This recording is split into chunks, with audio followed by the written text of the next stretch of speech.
Matemática. Simples e prática.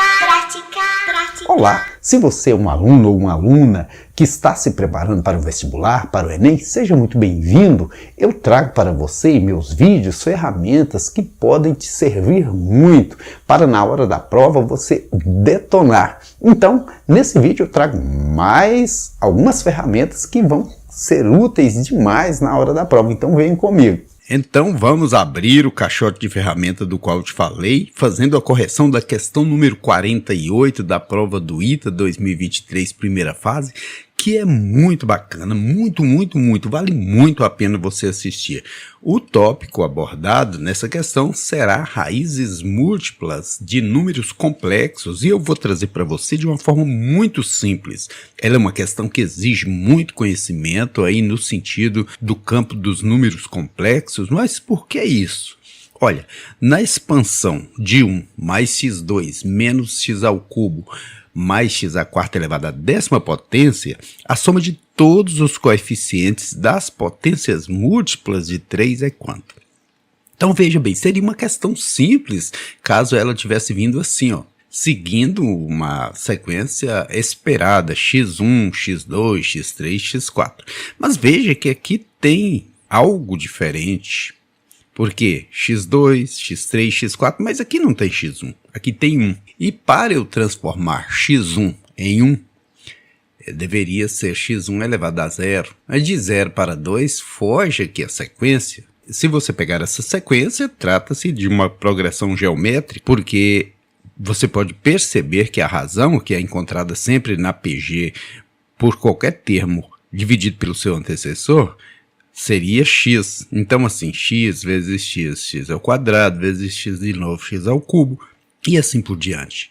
Agora, poderia ter vindo também dessa forma, aí poderia já ser aqui a razão determinada por menos x2 sobre x1, em divisão de potências de mesma base, a gente conserva a base, subtrai os expoentes, então seria a razão aí menos x elevado a 1, porque menos por mais é menos. Mas não daria certo aqui nessa sequência, porque passa do 1 para x ao quadrado. Tem algo novo aí. Então é aqui que a gente descobre que trata-se de números complexos, porque os números complexos têm um comportamento diferente dos números reais. Embora os números reais façam parte dos números complexos, porque olha, o conjunto dos complexos é um conjunto que envolve também o conjunto dos reais. Por isso que um número complexo, ele pode ser composto de duas partes. Por exemplo, vamos imaginar que z valesse 2 mais 3i, onde 2 faz parte dos números reais, porque você já conhece, já convive com ele, e 3i faça parte dos números imaginários. O i, na verdade, é raiz de menos 1, mas isso nem vem ao caso aqui. Veja que esse número tem uma parte nos reais e outra nos imaginários, mas ambas as partes pertencem aos números complexos. Só fazendo aqui uma pequena revisão para quando a gente chegar na resolução, a gente está afiado, estar com o caixote lotado de ferramentas e saber quais ferramentas utilizar, na verdade. Mas essa representação aqui ficou meio confuso. Vamos fazer essa representação na forma polar aqui no gráfico. Olha, quando a gente representa esse número, porque esse número é um pontozinho que está localizado no espaço aqui. Pensando em termos de gráfico, esse é o eixo x, ou seja, é a parte real, e esse é o eixo y, a parte imaginária. Então o nosso número z, que tem a parte real igual a 2, ele vai estar lá na direção do 2 em relação ao eixo dos reais, que eu chamo de x, e vai estar lá na direção do 3 em relação ao eixo dos imaginários, ao eixo y. Tá aqui o nosso pontinho z. Veja como ele é representado na forma polar aqui dentro do gráfico. E para resolver esse problema, essa ferramenta aqui é muito legal. Porque se você pegar aqui, por exemplo, você poderia fazer isso aqui à décima potência, mas você iria ficar maluco. Veja que isso aqui iria dar, olha, 1, 2, 3, 4 termos, vezes ele mesmo, 10 vezes, meu amigo, haja tela de computador, haja caderno. Então vamos pegar uma ferramentazinha aqui que vai nos ajudar demais, que é trabalhar aqui com a fórmula de Moivre, que é z elevado a n igual P elevado a n, que multiplica cosseno de n alfa mais e seno de n alfa. Estranho, extravagante, grande, mas vamos pormenorizar. O meu objetivo nesse canal é simplificar para simplificar. Veja que z elevado a n é z, um número qualquer aqui, elevado a uma certa potência. Nós vamos precisar dessas potências aqui. O n é a que potência esse número está elevado. O P, o que significa o P? O P, na verdade, é o módulo desse número. A que distância ele está da origem, do centro, né? Se eu colocar aqui um número z, a que distância ele vai estar aqui do centro. Cosseno, você já sabe que é o deslocamento em relação ao eixo x, cosseno, e seno, você já sabe que é o deslocamento em relação ao eixo y, seno. Agora o n é a que potência ele está elevado, se é ao quadrado, se é ao cubo, se é a quarta potência. E o alfa é o tamanho do ângulo em questão. Então vamos nessa. Primeiro, quando fala potências múltiplas de 3, o que isso significa? Significa que eu devo pegar essa circunferência que tem 360 graus e dividir por 3. Assim, cada parte vai dar 120 graus. Por isso, potências múltiplas de 3. Vamos pegar aqui 120 graus e criar um ângulo. Vamos chamar isso aqui de Z, né? 120 graus. O primeiro ponto aí que representa o primeiro número complexo, Z. Tem uma parte imaginária e outra real. Se eu quiser a potência 2, se eu quiser elevar ao quadrado, olha, eu vou dar mais um giro aqui de 120 graus, porque funciona assim. Nos números complexos, a potência você encontra fazendo o giro. Aqui no caso o giro no sentido anti-horário, ao contrário do que rodam os ponteirinhos aí do nosso querido reloginho. E se eu quiser z ao cubo, eu dou mais um giro aqui de 120 graus e chego lá novamente no 360. A partir daqui tudo vai se repetindo. Porque passa aqui, mas já passou a primeira vez, passa aqui, mas já passou a primeira vez, passa aqui, mas já passou a primeira vez. Então, o essencial para a gente é pegar esses 3. Quando a gente pega e diz aí Z1, esse camarada, 120 graus, ele tem qual módulo? O módulo P dele aí é 1. 1 por quê? Porque a distância da origem a esse ponto é 1. Também a distância da origem a esse ponto é 1. Também a distância da origem desse ponto é 1. Por isso que a gente diz potências múltiplas, porque vai ter muitas, a gente vai girando e vão ser infinitas. Enquanto girar, vai encontrando mais possibilidades de z's aí com a mesma distância da origem. 1 de quê? De 1 raio. P elevado a n seria esse 1 elevado a 1, porque é o módulo do número complexo elevado a 1. Que multiplica cosseno de 120 mais e seno de 120, porque o alfa aqui no caso é o ângulo que vale 120. Então Z1 vai ser 1, que não preciso nem colocar aqui mais, vezes o cosseno de 120. Mas quanto que é o cosseno de 120? A gente pode trabalhar sempre nessa tabelinha dos ângulos notáveis. Inclusive eu tenho até uma musiquinha que ajuda a memorizar a composição dela, veja. Venham todos aprender de um ângulo diferente, o seno e o cosseno e também a tangente. E os ângulos notáveis vamos memorizar de uma forma prática, você vai precisar. 1, 2, 3, 3, 2, 1, todos sobre 2. E a raiz vai no 3 e também no 2. E a tangente é diferente, vejam só vocês. Raiz de 3 sobre 3 e raiz de 3. Como a gente já compôs a tabelinha dos senos, cossenos e tangentes dos ângulos notáveis, que são os que a gente usa mais, né? 30, 45 e 60. Vamos ver em que esse Z1 enquadra aqui em relação ao cosseno de 120. Veja que eu já até coloquei um 60 de propósito aqui, ao invés de pôr o 120, 60 mais 60, porque o mesmo cosseno que tem aqui para o 60 tem aqui, porém, ele é oposto. São simétricos. Então, o cosseno de 60 é 1/2. Veja que se eu descer um pontilhado, ele vai chegar exatamente na metade do raio, por isso que ele é um meio. E ele é simétrico ao 60 positivo que estaria aqui. Porém, tem um detalhe, ele é um meio também, mas ele está do lado esquerdo. Veja que essa parte aqui é positiva, para cima é positivo, para a esquerda é negativo, para baixo também é negativo. E ele está localizado do lado esquerdo, numa zona negativa em relação ao eixo X, então menos aqui. Agora vamos ao seno de 120, a mesma coisa, o 120 tem seno raiz de 3 sobre 2, do lado positivo, então mais raiz de 3 sobre 2. Embora ele esteja do lado esquerdo, o seno é o deslocamento em relação ao eixo Y, que é o mesmo em relação ao 60 que estaria aqui positivo. Então achei Z1. Agora vamos trabalhar a potência nisso aí.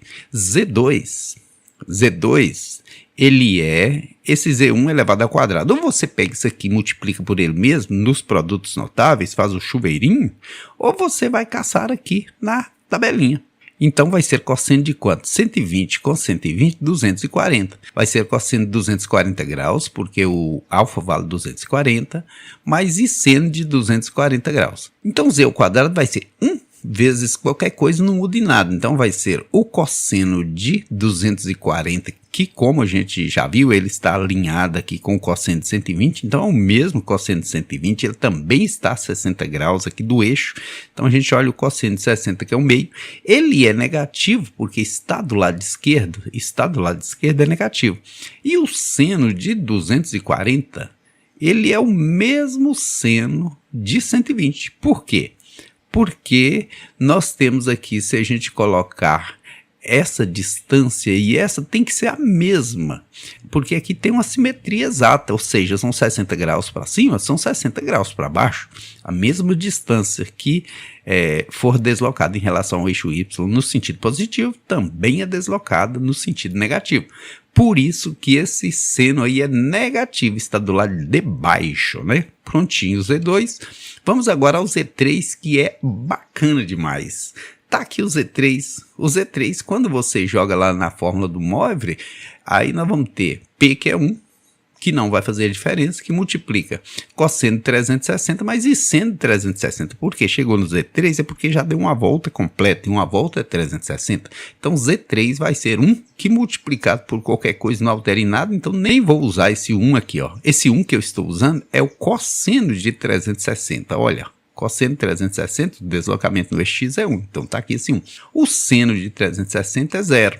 0 porque não subiu, não desceu, tá no centro, aqui na origem. Como o 0 não influi nem contribui, vamos até apagar ele daqui, né? Então, assim nós já temos Z1, Z2, Z3. Com esse a gente chega nos demais. Por quê? Porque o Z4, aqui no caso, seria rodar mais 120 graus, né? E colocar aqui mais 120. O Z4 estaria aqui, rodando mais 120 graus. O Z5 estaria aqui, rodando mais 120 graus, o Z6 estaria aqui, e assim sucessivamente. E é importante lembrar que esse Z está sendo a representação desse X, certinho? Porque eu estou considerando que o X seja um número complexo. E veja esse detalhe que, apesar de não nos servir no formato que eu estou resolvendo, mas é importante, pode ser que você já tenha visto em outros vídeos, né? E isso é muito legal. Se você pegar o Z1, que é menos 1 meio mais raiz de 3 sobre 2, e somar com o Z2, que é menos 1 meio menos raiz de 3 sobre 2, e somar com o Z3, que é 1, veja o que acontece. Veja a matemática. Na matemática, os opostos se anulam, né? Então, esse oposto a esse se anula. Se você pega 1 meio com mais 1 meio, dá um inteiro negativo, anula um inteiro positivo, porque na matemática os opostos se eliminam. Então, deu 0. Veja que se você somar essas 3 raízes, dá 0. O que significa isso? Que aqui zerou e começa tudo novamente, né? Cada volta de 2π, zera todo o movimento, volta tudo de novo. Então agora vamos trabalhar na nossa potência aqui. Se você pegar aqui, ó, essa raiz, porque quando a gente diz raízes múltiplas, são raízes da unidade aqui, desse giro. Se você pegar essas raízes e substituir aqui dentro, agora você resolve o problema. Então, 1, que é esse camarada que está aqui, x ao quadrado, eu tenho o z ao quadrado. Então, posso colocar aqui menos 1 meio menos raiz de 3 sobre 2 no lugar dele. X ao cubo eu tenho aqui o z ao cubo, que é 1. Porém, tem um menos aqui, eu tenho que colocar menos 1, né? E por último, x à quarta. Veja que o z à quarta está no mesmo lugar que o z elevado a 1. Então, o z à quarta é o mesmo que z elevado a 1, que está aqui, ó, menos 1 meio mais raiz de 3 sobre 2. E aqui, meu amigo, minha amiga, quando a gente simplifica, os opostos se eliminam. Os opostos se eliminam, sobrou menos 1 meio com menos 1 meio, que significa menos 1 inteiro. Se eu pegar esse menos 1 inteiro que sobrou aqui e elevar a 10ª potência, 1 vezes 1 vezes 1 vezes 1, sempre termina em 1, porém positivo, porque expoente par, resultado positivo, papó, certinho? Vamos agora trabalhar com a segunda raiz, que é Z2. Vamos tirar o x e colocar Z2. Então, 1 Z2 elevado a 2, porque aqui já tem um expoente, menos Z2 elevado a 3, porque aqui já tem um expoente, mais Z2 elevado a 4. Em potência de potência, conserva-se a base, multiplica-se os expoentes. Z4, aqui Z6, aqui Z8. Mas veja bem, a gente girando mais, o Z6 chega aqui no Z7 e chega aqui no Z8. Então, esses elementos aqui podem ser substituídos pelos seus iniciais. Por exemplo, aqui no lugar do Z4, o Z4 está no mesmo lugar que Z1, então pode ser o Z1. Aqui no lugar do Z6, veja que Z6 está no lugar do Z3, então posso colocar o Z3. E Z8, por último, está no mesmo ponto que o Z2. Então fica 1. Z1, a gente já viu aqui que é menos 1 meio mais raiz de 3 sobre 2. Z3, a gente já viu que é 1, então como tem menos Z3, fica menos 1. E por último o Z2, que é esse camaradinha, que é menos 1 meio, menos raiz de 3. E na matemática, os opostos se eliminam. Então, esse 1 positivo elimina esse 1 negativo. Raiz de 3 sobre 2 positivo elimina raiz de 3 sobre 2 negativo. Sobrando aqui dentro quem? Menos 1 meio com menos 1 meio igual a isso aqui, ó. Sobra menos 1. Menos 1 elevado à 10ª potência, a gente sabe que expoente par, resultado positivo, também vai dar 1. E por último, vou usar minha raizinha maravilhosa aqui, que é a pequenininha, que me permite trabalhar pouquinho, né? Então, 1, que é esse camarada. Se eu coloco 1 no lugar desse x, porque aqui Z3 dá 1, fica 1 ao quadrado. Aqui fica 1 ao cubo, aqui fica 1 à quarta, e trabalhar com 1 é uma maravilha, né? 1 mais 1, menos 1 e mais 1. O mais 1, 2, menos 1, mais 1, 2. 2 elevado à 10ª potência. 2 elevado à 10ª potência é 2 vezes 2 vezes 2 vezes 2, 10 vezes, que dá 1024. Agora, somando essas raízes verdinhas de esperança aí, dá 1026. Como são raízes triplas, né? A gente vai dividir por 3. 3 vezes 3, 9, para 10, 1, desço 2. 4 vezes 3, 12, para 12, nada, desço 6. 2 vezes 3, 6, para 6, nada. Fechou. 342. Alternativa correta, letra C, de circunferência, o que nos permitiu resolver a potência de uma forma bacana. Fala sério, é uma questão complexa, né? Já tem números complexos, mas é muito linda. Se você, como eu, gostar de matemática, com certeza você vai ter gostado dessa questão tão desafiante. E além de matemática, eu sou também música, adoro música, e teve um evento aqui na minha cidade nesse final de semana que chama-se Vereda de Luzes. Foi um evento muito bacana e eu e meus colegas músicos participamos. Então, se você, como eu, gostar também de música, deixa rolar o vídeo que trago aqui com todo carinho para você. Se você não gostar, beleza, tranquilo, tudo de bom. Feliz 2023. Então vamos que vamos!